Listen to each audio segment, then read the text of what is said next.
चलें जी। बिस्मिल्लाहिर्रहमानिर्रहीम। अस्सलाम वालेकुम। एफएससी पार्ट 1 की जो फ़िज़िक्स है बेटा, उसकी हमने लास्ट टाइम 12 के करीब क्वेश्चन हो गए हैं हमारे। ठीक है, ये जो 13, 14 और 15 है ये आपको मैं बाद में करवाऊँगा। आज हमने जो इम्पोर्टेंट क्वेश्चन है पहले वो डिस्कस करते हैं। हमारे पास क्वेश्चन नंबर 17, 18 और 21, ये आज हम 3 क्वेश्चन करेंगे। ठीक है, सो मोस्ट इम्पॉर्टेंट है, इनके ऊपर आप बेटा स्टार लगा लें, ये पेपर में आ सकते हैं। एक्सरसाइज में से बेटा आपका ज़्यादा जो काम है आपके पेपर में एक्सरसाइज में से आता है। सो जो क्वेश्चन मैं आपको इम्पोर्टेंट कहता हूँ उसको साथ साथ आप मेंशन कर लिया करें अपनी कॉपी के ऊपर, बुक के ऊपर। अब क्वेश्चन नंबर 17 है। सबसे पहले तो हम चैप्टर नंबर जो 2 है उसकी एक्सरसाइज हम डिस्कस कर रहे हैं। लेक्चर नंबर आज हमारा 17 है कि 16 है, चलें भाई। उसके बाद हमारे पास एफएससी पार्ट 1 की फिज़िक्स है। ठीक, सो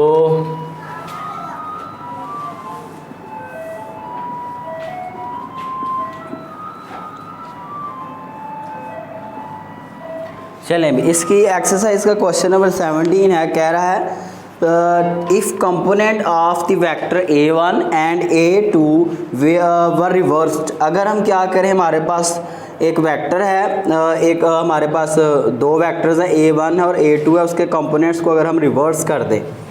सो देखते हैं भाई question number 17 2.17। If the components of the vector a1 and a2 were reversed, then how would, ये बुक का क्वेश्चन है भाई, how would this alter a1 cross a2। Simple है भाई, कह रहा है इधर देखिए, अगर हमारे पास 2 वेक्टर्स हैं, उनके कंपोनेंट्स हमारे पास हैं, चलो बाद में आना, चलो शाबाश दौड़ जाओ। अब हमारे पास जो है कि हमारे पास वेक्टर्स हैं a1 और a2, इनके अगर हम कंपोनेंट्स रिवर्स कर दें, रिवर्स करने का मतलब ये उनकी डायरेक्शन चेंज कर दें, तो कह रहा है कि फिर उनका अगर हम क्रॉस लें दोनों वेक्टर्स का, तो क्रॉस के ऊपर क्या असर पड़ेगा।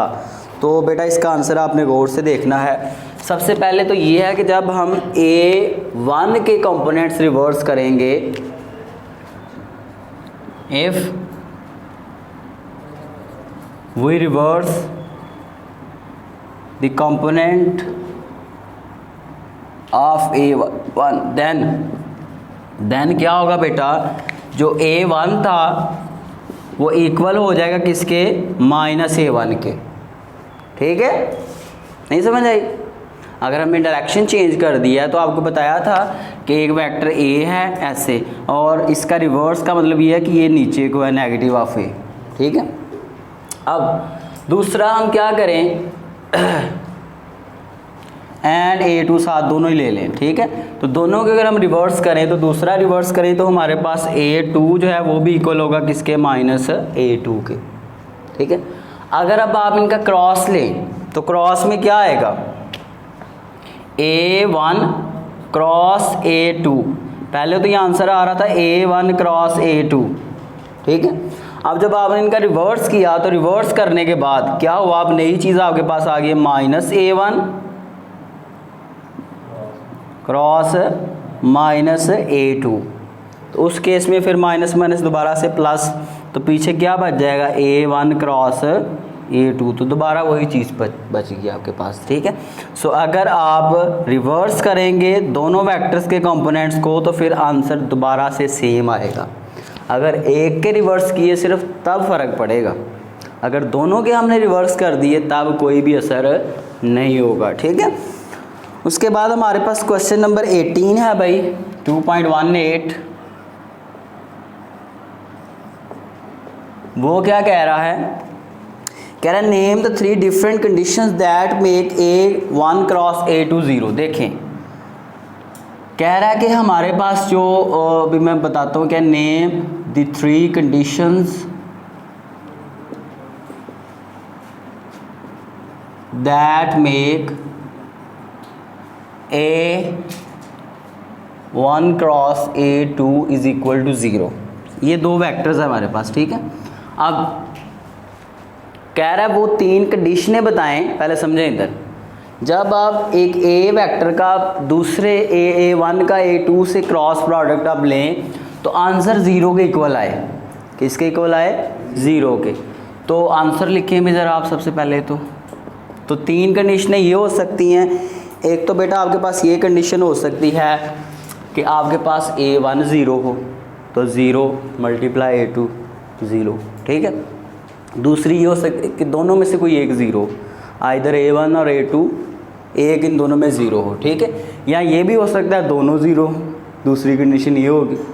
तीसरी कंडीशन ये हो सकती है कि भाई आपको पता है कि जब आप क्रॉस प्रोडक्ट लेते हैं तो सेल्फ प्रोडक्ट 0 आता है। या फिर आप ये कह लें कि 2 वेक्टर्स में अगर 0 डिग्री एंगल हो, पैरेलल हो या एंटी पैरेलल होंगे, इसमें साइन आता है ना, तो साइन 0 या साइन 180, आंसर क्या आएगा? 0 आएगा, ठीक है।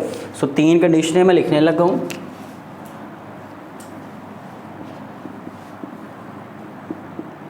सो वो हमारे पास फर्स्ट कंडीशन क्या है? फर्स्ट ये है आइदर A1 और A2 दोनों में कोई एक 0 हो, दोनों में कोई एक 0 तब भी आंसर 0 होगा। ये भी हो सकता है कि बोथ दोनों 0 हों। दूसरी कंडीशन ये कि both A1 and A2 are 0, ठीक है। तीसरी कंडीशन ये हो सकती है कि भाई A1 और A2 एक दूसरे के या तो पैरेलल हो या फिर क्या हो, एंटी पैरेलल हो। If A1 and A2 are parallel और anti parallel to each other, then क्या होगा भाई? A cross A1 cross A2 किसके इक्वल होगा? 0 के। क्यों? देखें भाई, जब आप कहेंगे ना कि A1 क्रॉस A2 जो है वो पैरेलल हैं तो क्या होगा? A1 A2 साइन 0 डिग्री होगा। पैरेलल के लिए एंगल 0 होता है तो आंसर क्या आएगा? साइन 0 0 होता है। दूसरी ये कंडीशन हो सकती है कि A1 क्रॉस A2 जो है वो एक दूसरे के एंटी पैरेलल हैं। एंटी पैरेलल के लिए एंगल क्या होता है बेटा? साइन 180 डिग्री, ठीक है। उस केस में साइन 180 भी किसके इक्वल होता है? 0 के ही इक्वल होता है। तो ये दोनों कंडीशंस भी आपकी हो सकती हैं, ठीक है। सो यही मैंने यहाँ पे लिखा है, ये इंग्लिश में मैंने लिख दिया। अब आप इसको नोट डाउन कर लेंगे। तीसरा क्वेश्चन पहले आप समझेंगे बेटा, उसके बाद फिर आप इसको नोट डाउन कीजिएगा। बहुत इंपॉर्टेंट क्वेश्चन है, वो भी क्वेश्चन नंबर 21 2.21। ये नोट हो गया आपका? चले पहले समझें फिर आखिरी आखिरी क्वेश्चन ये है, can a body rotate about its centre of gravity under the action of its weight. देखें कह रहा है क्या कोई बॉडी अपने सेंटर ऑफ ग्रेविटी के अबाउट उसके गिर्द घूम सकती? सेंटर ऑफ ग्रेविटी क्या होता है? देखें इधर ये एक बुक है, तो वो पॉइंट जहाँ पे बॉडी का सारा जो वेट होता है वो वर्टिकली नीचे को एक्ट करता है, उसको आप कहते हैं सेंटर ऑफ ग्रेविटी। तो ये बन रही इसकी सेंटर ऑफ ग्रेविटी। तो क्या कोई बुक अपनी सेंटर ऑफ ग्रेविटी के गिर्द घूम सकती है? नहीं घूम सकती। कैसे? देखें भाई, अगर आपने किसी बॉडी को रोटेट करवाना है, घुमाना है, टार्क उसमें पैदा करनी है, तो आपने ये कहा था कि टार्क जो होता है वो इक्वल होता है R क्रॉस F के। अब आपने इस बॉडी को इसी पॉइंट के इर्द घुमाना है, तो इस अब बॉडी ने घुमाना इस पॉइंट से लेके इसी पॉइंट तक का फासला तो आपका 0 बन रहा है।